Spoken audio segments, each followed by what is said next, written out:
안녕하세요. SPI 고병기 편집장입니다.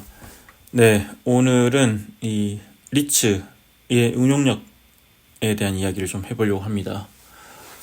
네, 그 하나 리츠 관련된 소식인데요. 저희가 이제 여러 차례 이렇게 전해드렸지만 이 리츠의 핵심 운용력이 너무 자주 바뀌는 문제, 주요 운용력들이 너무 자주 이렇게 나가고 들어오는 이런 문제들이 이제 한국 상장 리츠 시장에 상당히 많습니다. 아무래도 리츠 역사가 짧다 보니까 더 그런 현상들이 있는 것 같고요.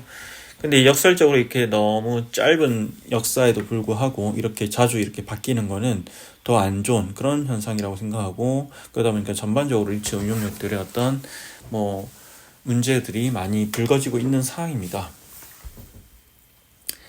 리츠 핵심 운용력이 이렇게 이제 나가는 이유는 여러 가지가 있지만, 회사에서 내보낼 수도 있고요. 또 한편으로는 또 리츠 운용력이 스스로 나가는 경우도 있고, 그 외에도 또 이런 핵심 운용력이나 외에도 이제 여러 운용력들, 리츠 운용력들이 자주 이동을 하고 있고요. 그 이유는 이렇게 리츠 인력 풀 자체가 넓지 않다 보니까 아무래도 새로운 이제 상장 리츠를 준비하거나 이제 상장 리츠가 생기면 그쪽에 또 기존에 어떤 경험 있는 인력들을 데려가는 그런 현상들이 계속 반복해서 나타나고 있죠.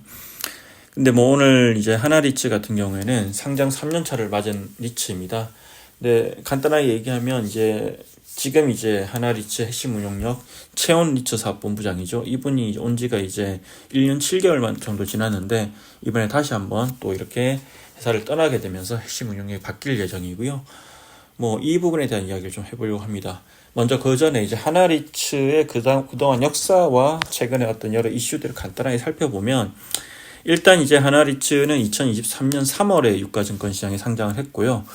하나그룹의 이름에서 알 수 있다시피 하나그룹의 스폰서 리츠입니다. 여의도 하나손해보험 빌딩을 포함해서 노원, 평촌, 중동, 구리에 있는 하나생명 사옥 이제 총 5개를 이제 기초자산을 해서 이렇게 상장을 했고요. 하나손해보험과 하나생명보험이 스폰서로 참여해서 상장한 리츠입니다. 이 상장 이후 2023년 그 해는 아무것도 거의 안 했습니다. 금리 인상이 2022년 하반기부터 있었고, 그 여파로 이제 숨고르기를 했고요.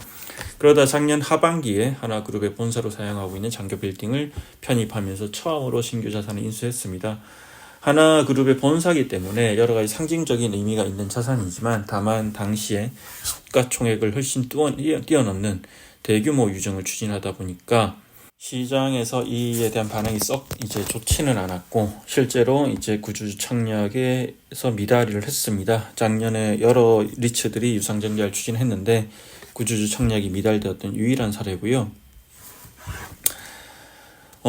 또 그러다 보니까 또 SK 하이닉스 수처리 센터를 편입하면서 오버행 이슈로 한동안 발목이 접혔던 SK 리츠와 같은 전철을 밟는 거 아니냐, 이런 우려가 나오기도 했습니다.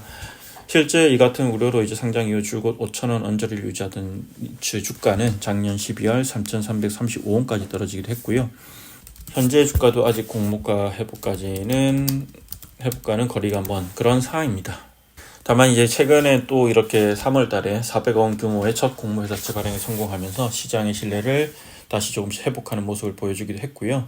실제 분위기도 좋았습니다. 하나리츠 총 공모 회사채 수요 측에서 모집액의 7배에 달하는 2,900억 원의 주문이 몰렸고, 금리도 3.65% 수준으로 기존의 3.7% 수준이었죠. 다소 낮춰서 이자 비용도 약간 조금이나마 절감을 하게 됐습니다. 이게 최근의 전반적인 이제 상황이고요.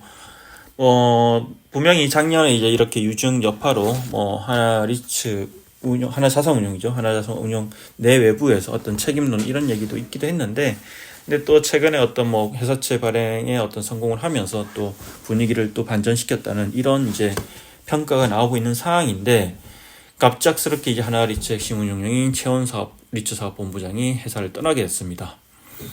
최 본부장 같은 경우에는 이제 2023년 9월에 이제 새 리츠 사업본부장을 맡았고요.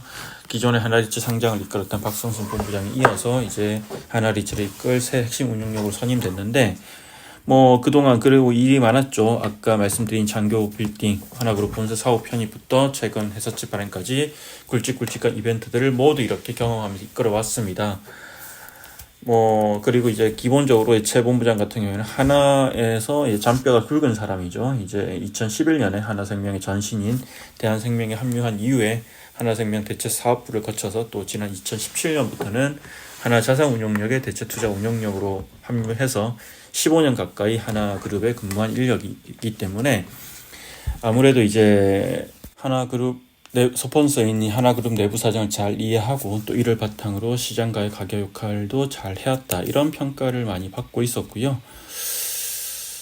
하지만 이번에 약 1년 7개월 만에 상장 리츠 사업본부장 자리에서 물러나게 되면서 다소 시장 관계자들 다소 당혹스러워하는 그런 어떤 눈치고요. 실제로 이제 저희가 이 글을 썼을 때도, 기사를 썼을 때도 쓰기 전까지 거의 대부분의 시장 관계자들이 많이 몰랐던 것 같아요. 그래서 이제 뭐 너무 갑작스럽다, 이런 평가들이 많이 나오고 있고, 실제 앞으로 하나리츠의 행보를 좀 주목해서 주시해 볼 필요가 있을 것 같습니다.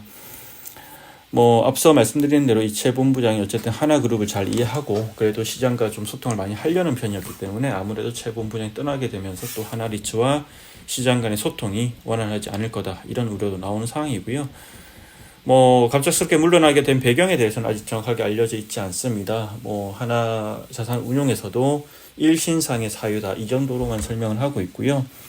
뭐 그러다 보니까 여러 가지 해석이 나오고 있는데, 일각에서는 뭐 작년 이 하나리츠의 장교빌딩 흰주자산 편입과 유전 과정에서 불거진 여러 잡음을 배경으로 꼽는 시각도 있고, 또 한편에서는 또 이제 하나자산운용 대표가 최근에 김종호 신임 대표로 바뀌었는데 그 취임 이후에 또 자기와 호흡을 맞출 수 있는 결이 맞는 사람으로 대체 투자 인력을 물갈이를 하고 있고, 그 어떤 이제 인력 물갈이의 일환이다, 이런 해석도 나오고 있습니다. 여러 가지 해석이 있지만 뭐 사실 이제 그런 해석이 뭐 중요하지는 않을 것 같고요.